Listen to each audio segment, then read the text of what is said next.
Bismillahirrahmanirrahim. In this lecture, I will discuss the English portion of KMU MDCAT 2025. MCQ number 163.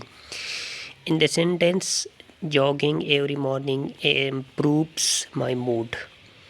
What role does the gerund phrase play? इस sentence में ये gerund phrase है jogging every morning. इस phrase का हमने बताना है function इस सेंटेंस में. ऑब्जेक्ट तो नहीं है, ऑब्जेक्ट वर्ब के बाद आता है. ठीक हो गया, तो ये तो ख़त्म हो गया.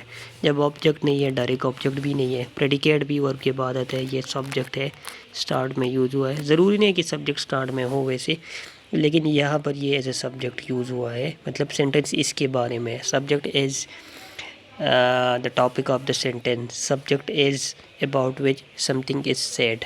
तो ये इस सेंटेंस का हो जाएगा subject. The meeting has been scheduled at. Exact time के साथ हम प्रीपोजिशन यूज़ करते हैं एट, तो इसका करेक्ट आंसर होगा B. She studied hard blank she pass the exam with distinction. Conclusion के लिए यहाँ पर हमने यूज़ करना है ट्रांजिशनल डिवाइस. तो चार ऑप्शंस में से होगा consequently C. She completed the task with great difficulty. इसका पैसिव वॉइस बताना है, तो कम्प्लीटेड सेकंड फॉर्म है. इसकी पैसिव में हैज़ बिन नहीं आएगा, वाज के साथ बिन नहीं आता और वाज बीइंग भी नहीं आता, क्योंकि उधर आईएनजी फॉर्म नहीं है स्टेटमेंट में. तो ऑप्शन है इसका करेक्ट ऑप्शन होगा.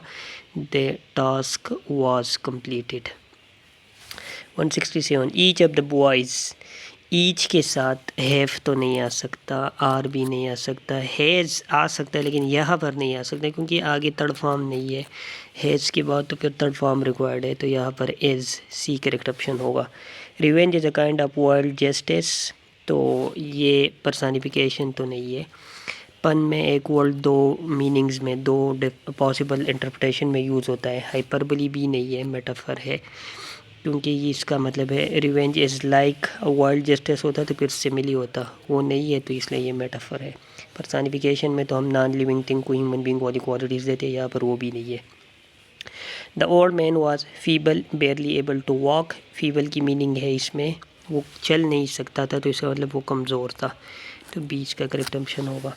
Which literary device involves using words और phrases that convey the opposite of their literal meaning. Irony में हम अपोजिट मीनिंग जो कहते हैं उसकी अपोजिट मीनिंग होती है. पैरोडी में इमिटेशन करते हैं. सटायर में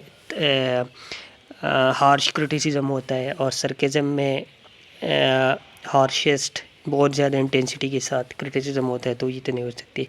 all of the players. All के साथ तो हैज़ नहीं आ सकता, हर भी नहीं आ सकता, और ये THEIR गलत यूज़ हुआ है. नहीं, ये THER वाला सी वाला गलत यूज़ हुआ है, डी वाला करेक्ट यूज़ हुआ है, तो इसका करेक्ट ऑप्शन होगा देयर.